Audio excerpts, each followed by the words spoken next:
कभी इस पर सोचा क्या हम लोगों ने कि सैकड़ों साल से सत्यनारायण कथा होती है, पंडित जी आते हैं, जब कथा खत्म हो जाती है वसीम गाजी साहब, तो वो हाथ ऊपर करवा के यही बोलवाते हैं, धर्म की जय हो, अधर्म का नाश हो, प्राणियों में सद्भाव हो, विश्व का कल्याण हो। ठीक, मैं सोचा कि आखिर सैकड़ों साल से ये बात लाखों लोग, करोड़ों लोग कह रहे, आज तक ऐसा हुआ क्यों नहीं? मैंने दिमाग लगाया इसमें थोड़ा, तो ये बात समझ आई आशीष भाई, वोकल कॉर्ड से कोई असर नहीं होता। क्या? वोकल कॉर्ड से निकली हुई साउंड का कोई असर नहीं होता। क्या? उसके पीछे तप होना चाहिए, प्यूरिफिकेशन ऑफ सोल हो चुका हो तब बोलिए, तब आपकी बात सुनी जाएगी। उदाहरण देता हूं, गांधी जी ने कहा डू और डाई, जब उन्होंने नारा दिया था मिश्रा जी, उस वक्त गांधी जी का कुल वजन 46 किलो था। क्या मतलब ज्यादा देर खड़े रहे तो गिर पड़े, क्या पकड़ के चलाते थे लोग। उनकी बात पर भरोसा क्यों किया देश ने? क्योंकि तप था। 77 में जयप्रकाश बाबू ने कहा डरो मत अभी मैं जिंदा हूं, तो मालूम है जब मैंने उनको सुना तो कुर्सी पर बैठा के लाए गए थे जयप्रकाश बाबू, खड़े भी नहीं हो पा रहे थे। पूरा देश उनके पीछे खड़ा हो गया। आप लोग बोल के देख लो, दिन भर बोलो, मोहल्ले में भी 5 आदमी इकट्ठे हो जाएं आपके पीछे तो कहिएगा। आशीष जी गलत तो नहीं कह रहा मालिक? ऋषि ने बोल दिया, फकीर ने बोल दिया, सलीम चिश्ती ने बोल दिया तो अकबर को बेटा हो गया। आप लोग दिन भर बोलते रहो, कुछ होगा नहीं ना। नीप करोरी बाबा ने बोल दिया तो स्टीव जॉब्स हो गया, जुकरबर्ग हो गया। आप उनके पास तप है, आपके पास, हमारे पास कंठ है केवल, इसीलिए असर नहीं हो रहा। बताइए, नेताओं की बात का असर है क्या? नहीं। मैंने 2 उदाहरण दिए, गांधी और जयप्रकाश के। आप लोग आवाहन करके देख लो, पार्टी कार्यकर्ता के अलावा कोई नहीं आएगा, और कार्यकर्ता भी इस लालच में आएगा कि टिकट मिलेगी।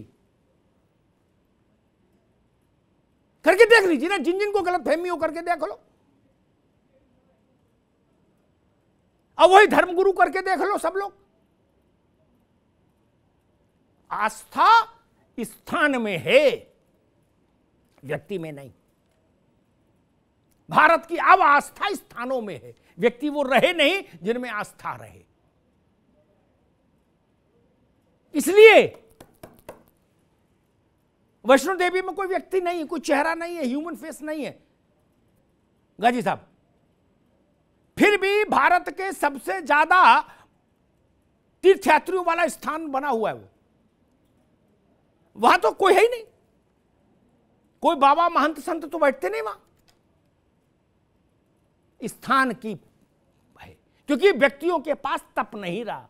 इसलिए धर्म की जय हो, अधर्म का नाश हो, प्राणियों में सद्भाव हो, ये सुनने में अच्छा लगता है।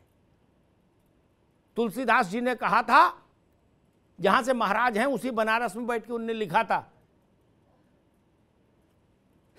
कि पर उपदेश कुशल बहु तेरे, जे आचरहि सो नर न घनेरे। आचरण का मसला है, आचरण का। ओवैसी के पास भीड़ जुट जाएगी, वसीम गाजी के पास नहीं जुट रही। कुछ तो बदलाव आया है ना, कुछ तो बदलाव आया है ना। ये बदलाव समझना होगा। और मैं फिर कहता हूं कि आग सुलग रही हो, उसके ऊपर कंबल डालने की कोशिश मत करिए, उससे कुछ हासिल नहीं होगा। भारत में कंबल डालने की मानसिकता रही है गाजी साहब। अभी बवाल काटो यार, बंद करो। क्या उससे क्या आग बुझ जाएगी? नहीं ना। जो सवाल खड़े हो गए उन सवालों को समाधान चाहिए। मीठी मीठी बातों से बात नहीं बनती। उन सवालों को समाधान चाहिए, उत्तर चाहिए।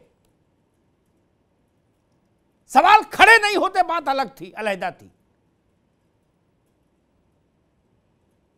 और हम लोग शायद वो ताप महसूस नहीं कर सकते। काशी और मथुरा के इस तरह के धार्मिक स्थान दुनिया में और किसी धर्म के होते और वो इस परिस्थिति में होते तो मैं कह नहीं सकता दुनिया का नक्शा क्या होता। आशीष बाबू, उस हैसियत के धार्मिक स्थान तो गिने चुने हैं। वेटिकन सिटी है, काबा है, मक्का है, यही है दो चार ना। और फिर हम ये कहें कि नहीं नहीं यार देखो, सब लोग ये देखो गरीब जो बुनियादी मुद्दे हैं उनसे लड़ो, कहां जाकर बड़े हो। ठीक है ये भी ठीक, ये भी ठीक, ये भी बन जाए, वो भी ठीक, वो भी बन जाए। ऐसे नहीं चलता। ये शुतुरमुर्ग वाली वृत्ति ठीक नहीं है। इससे तो लड़ना होगा दोस्त।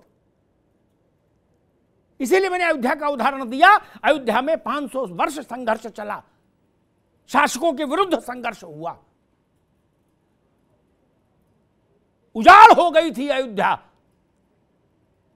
लेकिन लोगों ने संघर्ष किया। और आपको क्या लगता है, जो लोग इस गलत फहमी में हैं कि भाजपा में इतना करंट था कि भाजपा ने पूरे देश में जंज्वार पैदा कर दिया, उनको भी देश की समझ नहीं। भाजपा में वो समझ थी कि वो देश के मुद्दे के साथ खड़ी हो गई, इसलिए जंज्वार में शामिल हो गई। भाजपा ने उसके बाद बहुत सारी यात्राएं निकाली। आशीष बाबू, जंज्वार तो पैदा नहीं हुआ। स्वराज यात्रा और कौन कौन सी यात्रा, एकता यात्रा और सब निकाली। क्यों? आपकी पार्टी को यही सीखना है क्या? जिधर सिरहाना उधर पैताना कर लेते हो, बाद में कहते हो अरे तो कोई रिजल्ट ही नहीं आया। पानी बरसता बाल्टी उल्टी कर देते हो। और यही बात महाराज जी को भी समझनी होगी। अगर देश कहीं खड़ा हो रहा है तो मानिए कि वो चीज पीपल्स विल है, लोगों की इच्छा है। गाजी साहब, उससे आप दाएं बाएं नहीं भाग सकते शुतुरमुर्गी ढंग से। मैंने इसीलिए उदाहरण राम आंदोलन, उसका अयोध्या आंदोलन का दिया है। क्या उससे बड़ा कोई तूफान हुआ था क्या? भारत ने तो उससे बड़ा सांस्कृतिक आंदोलन देखा ही नहीं कोई। और भाजपा उसमें शामिल हुई थी 89 में, जब सब कुछ बन गया था, ज्वार बन गया था। भाजपा अयोध्या को ढूंढ के नहीं लाई थी। भाजपा ने अयोध्या की माटी अपने माथे पर लगा ली तो ये इनके चेहरे पर चमक आ गई। ऐसा नहीं कि भाजपा की कृपा से रामलला विराजमान है। रामलला की कृपा से भाजपा विराजमान है, ये समझ लीजिए। बाकी तो गाल बजाना है महाराज। कोई समाज बहुसंख्यक वर्ग के साथ ऐसा व्यवहार करके शांत रहे और बुनियादी मसलों पर दिमाग लगा ले, ऐसा दुनिया में कोई उदाहरण नहीं।